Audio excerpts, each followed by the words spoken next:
नमस्कार दोस्तों, स्वागत है आपके अपने YouTube चैनल फार्मा संज्ञान में।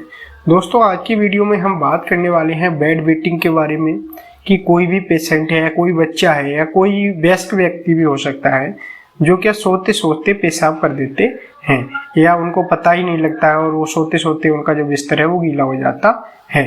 तो ये किस प्रॉब्लम से होता है, इसके क्या क्या कारण होते हैं, ये कितने टाइप्स का होता है और क्या क्या प्रिवेंशन, क्या क्या ऐसे पेशेंट को प्रिवेंशन देनी चाहिए, और लास्ट में हम जानेंगे इसके ट्रीटमेंट के बारे में कि ऐसे पेशेंट को क्या क्या ट्रीटमेंट दिया जाता है जिससे कि उसकी जो प्रॉब्लम है उससे दूर किया जा सकता है।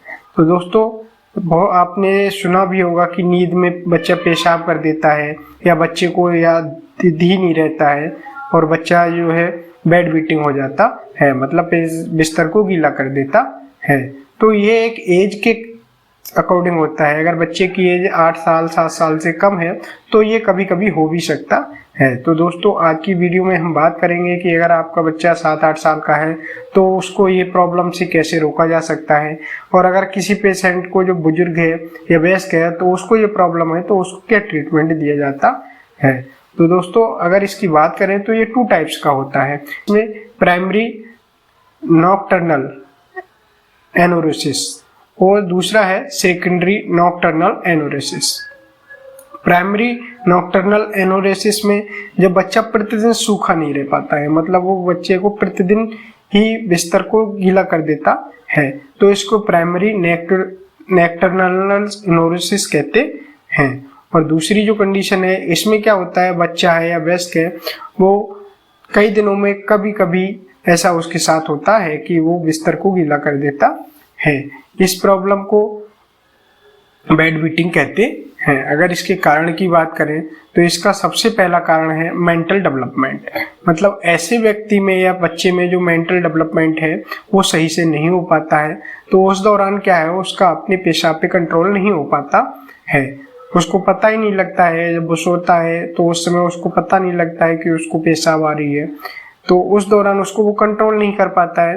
और अगला इसका जो कारण है वो है जेनेटिक। ये क्या है, एक जेनेटिक अनुवांशिकता के भी कारण हो सकता है। और अगला इसका जो कारण है वो है यूरिनरी ट्रैक्ट का इन्फेक्शन, मतलब उसकी पेशाब नली में या फिर ब्लैडर में कहीं भी किसी प्रकार का कोई ऐसा इन्फेक्शन हो गया है जिसकी वजह से उसको ये प्रॉब्लम होने लगती है। या फिर एंटी डायरेटिक्स हार्मोन्स की कमी, उसकी बॉडी में एंटी डायरेटिक्स हार्मोन्स होते हैं, उनकी कमी हो जाती है, तो उस दौरान भी कोई भी पेशेंट अपनी पेशाब पे कंट्रोल नहीं कर पाता है। और अगला जो कारण है वो है कॉन्स्टिपेशन। अगर किसी पेशेंट को बहुत ज़्यादा कब्ज रहती है तो उस दौरान भी कभी कभी किसी पेशेंट में ये प्रॉब्लम देखने को मिलती है। या फिर कैफीन या अल्कोहल का यूज करना, कई बार ऐसा देखा गया है जो लोग कैफीन या फिर अल्कोहल का बहुत ज़्यादा यूज करते हैं, वो बहुत ज़्यादा अल्कोहल ले लेते हैं, तो उस दौरान भी उनको पेशाब आ जाता है। या फिर डायबिटीज़, अगर कोई पेशेंट है जिसको डायबिटीज़ है तो उस दौरान भी जो पेशाब की मात्रा है वो बहुत ज़्यादा इंक्रीज होती है, उसको बार बार पेशाब जाना होता है, तो उस दौरान भी वो अपने पेशाब पे कंट्रोल नहीं कर पाता है, तो उस दौरान भी ये कंडीशन देखने को मिलती है। या फिर प्रोस्टेट ग्लैंड का इनलार्जमेंट हो जाना, उसके जो प्रोस्टेट ग्लैंड है उसका जो साइज है वो इंक्रीज हो जाता है, तो उस दौरान भी ये प्रॉब्लम देखने को मिल सकती है। या फिर यूरिनरी ब्लैडर की जो साइज है वो छोटी हो जाती है, जो मूत्राशय है उसका जो साइज है वो छोटा हो जाता है, वो साइज किसी भी इन्फेक्शन के कारण या किसी और कंडीशन की वजह से ऐसा देखने को मिलता है, तो उस दौरान भी उसको ये प्रॉब्लम देखने को मिलती है। या फिर न्यूरोलॉजिकल डिसऑर्डर, मतलब उस पेशेंट को कोई भी न्यूरोलॉजिकल, उसके दिमाग माइंड में कोई भी ऐसा डिसऑर्डर हो जाए जिसकी वजह से वो पेशाब त्यागने पे पेशाब जब उसको आती है तो उस पर कंट्रोल नहीं कर पाता है, तो ये भी इसका एक कारण बन सकता है। दोस्तों, अगर इसकी प्रिवेंशन की बात करें, जैसे आपका कोई छोटा बच्चा है, 7-8 साल से कम एज का बच्चा है, तो उसको क्या क्या प्रिवेंशन आप कर सकते हैं, उसको बिना दवाई के कैसे उसको ट्रीट कर सकते हैं।